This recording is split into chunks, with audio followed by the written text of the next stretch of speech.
What is up, you guys? Welcome back to the channel. A lot of stuff to talk about here today. So, without further ado, let's get into it. Alright, topic number one. We're going to start off with the Trevor Bauer situation. Y'all know about it. I made a video about it. And there's more stuff to come out of this Trevor Bauer sex scandal, if you want to call it that. And that is, the Dodgers have reportedly canceled Trevor Bauer's bobblehead night that was scheduled for August the 19th amid sexual assault allegations, obviously, and along with that cancellation of his bobblehead night at Dodger Stadium, the Dodgers have also discontinued all Trevor Bauer merchandise from their online stores. So on the surface, it looks like the most logical thing the Dodgers could have done. And on the surface, maybe it's not that big of a deal. But in my mind, it could be. You could look at it two ways. First, the Dodgers did this, discontinuation of Bauer merchandise just out of pure caution and consideration for some of the fans who may be deeply offended by Trevor Bauer's actions, who come in the ballpark and things of that nature. They walk in the ballpark, they see Trevor Bauer jerseys and they, immediately think, bad guy, woman beater, stuff like that. Like, that's probably the main reason why they did this. Right thing to do, I guess. Don't want to tick off some people, and you just kind of play it safe, you discontinue it, and that's it. But there could also be a second reason why they decided to discontinue the Trevor Bauer merchandise on their online stores. And maybe the Dodgers did this because they now have knowledge of how this case could possibly turn out in the end. They could have knowledge that Trevor Bauer will ultimately be found guilty of these sexual assault allegations. Whether he's found guilty through the Pasadena Police Department, which is the city it happened in, or through MLB's own private investigation. There could be a second reason why they're doing this. Maybe they're not just doing it just to avoid confrontation at the ballpark and upset people. Maybe they're doing this because they know something. Maybe a verdict is coming sooner rather than later. In my opinion, it could very well be both, but I'm going to take the latter of the two and just assume that they're doing it so they don't offend some certain people when they walk in the ballpark and there's not, fights and stuff, because Dodger Stadium is crazy as it is. I've seen videos online. Some people are crazy out there in LA, and I'm sure this could stir up some type of controversy amongst fans, and maybe if it doesn't stir up controversy when it comes to actual fighting and, vandalism or something like that, maybe it just really could tick off some people, and maybe they don't want to go back to Dodger Stadium. I don't know. So I think it's the safe route when it comes to them discontinuing the Bauer merchandise. I think it's the best thing to do. You avoid all confrontation by doing so, and you see what happens on the legal process. Oh, and here's another theory I have on this discontinuation of Bauer merchandise. Maybe this hints at Bauer not coming back at all, regardless of the outcome. Now, if he's found innocent, I think he should come back. I honestly do.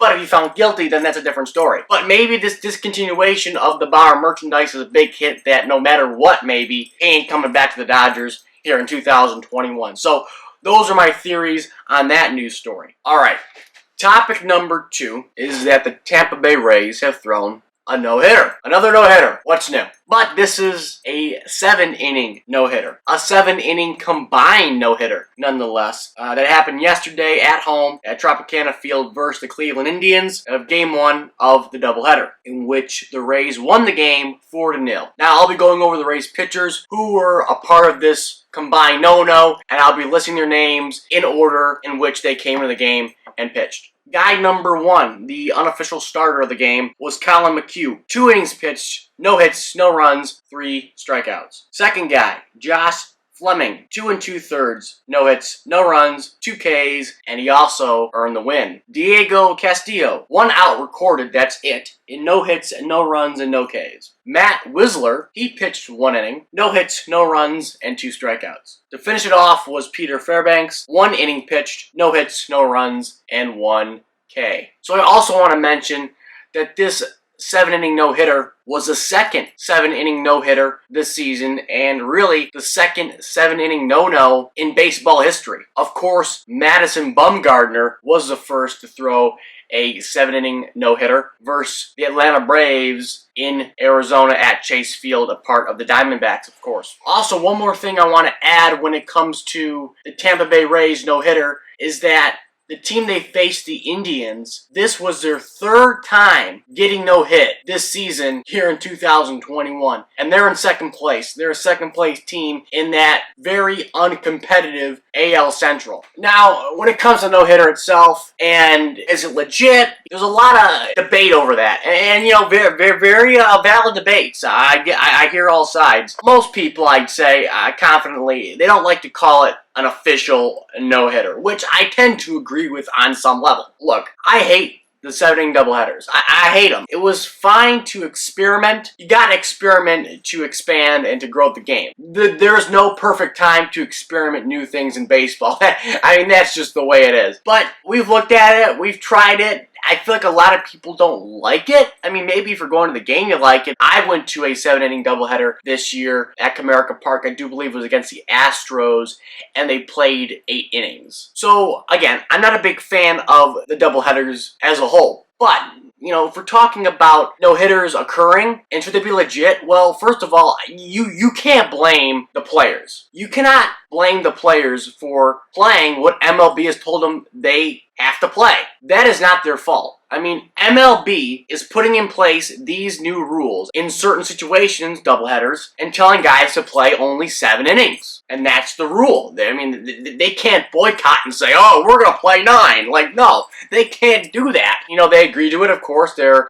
union agreed to it. But, you know, at the end of the day, it's not their fault. I'm sure they kind of want to play 9. I mean, I'm sure some guys want to, you know, play 7 and you can go home, but it doesn't matter because you're playing a second game anyways. But it's not like you're playing a 7-inning game on a regular Tuesday in June at a 7 o'clock start that doesn't involve a second game. That's not how it's working. So you can't get mad at the players and blame them for having tremendous success while they're playing this style of baseball. And the way I really look at it is that it's kind of like the Roger Maris situation. Now, if you're familiar with Roger Maris and how he got 61 home runs in 1961, it is that 1961 was the first season Major League Baseball expanded the regular season. It was originally 154. They expanded it to 162. They added on an extra 8 games. Now, the big controversy then was kind of like what's happening now with the no-hitters, is that, you know, Roger Maris got an extra week or so to play and an extra week of games to try to beat Babe Ruth's single-season home run record, which, you know, of course, Babe Ruth was 60 in 154 game schedule. And then, of course, Roger Maris hit 61, and beyond that 154 mark, people were saying, you know, well, if he doesn't reach the 154, it doesn't matter.